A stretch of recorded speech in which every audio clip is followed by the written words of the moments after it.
बताएं किसने लेटर लिखा है? ये रोना विल्सन ने प्रकाश तेलतुंबड़े को ये लेटर लिखा है 18/4/2017 में, और लंबा लेटर है। उसमें एक पैरा है जिसमें मोदी को मारने की बात आती है। बताएं क्या है? तो एक तो फंड्स के बारे में है कि 8 करोड़ का फंड्स है और 40,000 राउंड गोलियों का जिक्र है। उसमें आप जब चार्जशीट देखेंगे 15,000 पन्ने की चार्जशीट है, मेन और सप्लीमेंट्री मिला करके। तो उसमें ऑलरेडी मेक्स ऑफ राइफल्स भी मेंशन किया हुआ है, और नॉर्मल राइफल्स नहीं है जो माओइस्ट यूज करते हैं। ये लॉन्ग रेंज स्नाइपर राइफल्स हैं जिनका जिक्र हुआ है।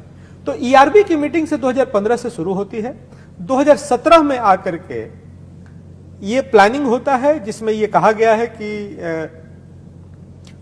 We are thinking along the lines of another Rajiv Gandhi type incident. Rajiv Gandhi को जैसे हत्या मारा, की गई, हाँ, वैसे मोदी को मारने का ऐसा हम लोग प्लान कर रहे हैं। और वो उसकी चिंता भी जाहिर करते हैं कि it sound suicidal and there is good chance that we might fail, but we feel that the party must deliberate over our proposal. ये targeting road shows could be effective strategy.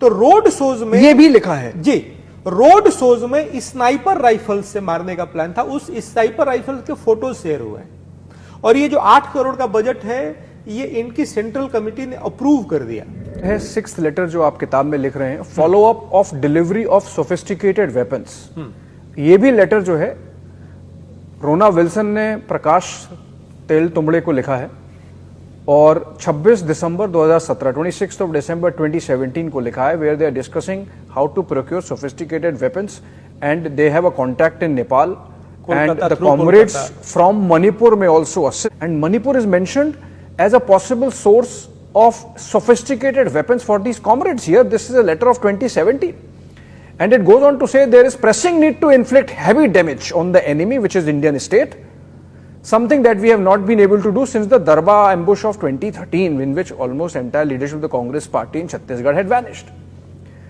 And this person is writing, I am sending a catalog of the available equipment, which is weapons, along with this package. In that catalog, that long range sniper rifles is mentioned. Photographs are there. Photographs are there. Weapons which they are procuring from Nepal, with some assistance from Manipur. And इसमें लिखा है, most of the equipment can be transported via 2 separate routes from Nepal through Kolkata.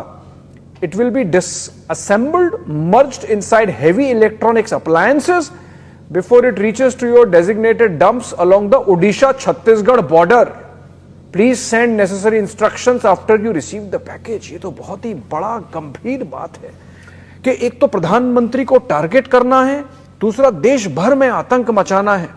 तो ये urban नक्सल जो हम कहते हैं, और ये एक मीडिया की बोगी करके बता दिया जाता है, it's not media bogey, it is actually there. Bhima Koregaon में कास्ट कॉन्फ्लिक्ट है, उसी तरीके से कास्ट कॉन्फ्लिक्ट मणिपुर में है। तो हमको ये भले ही दिख रहा हो कि ये ऑर्गेनिक है, इसकी एक हिस्ट्री है, लेकिन इसकी हिस्ट्री होने के बाद भी ये कॉन्फ्लिक्ट्स ऑर्गेनिक्स नहीं होते हैं। There is a third party to it. दुनिया भर के relations, Paris, Cincinnati, America, Germany, England, दुनिया भर में जो ह्यूमन राइट कन्वेंशंस हो रहे हैं, उसमें यहाँ के नक्सल लीडर्स जा रहे हैं, अंडरग्राउंड लीडर्स जा रहे हैं, अर्बन नक्सल्स जा रहे हैं। ये सबको इस इन्वेस्टिगेशन ने खोल के रख दिया। एक इनफैक्ट क्योंकि आपने मेंशन किया ये सब दुनिया भर में हो रहा है, please coordinate with our friends in America and France. Comrade Anupama Rao and comrade Shailaja Paik have agreed to invite you for guest lectures. That means they are already settled there. Yes, these two comrades are settled in America. So the ecosystem is having global connections in America, France, and at least twice a year they can invite for guest lectures at their respective universities in Paris and Cincinnati. Both very much interested in studying caste violence.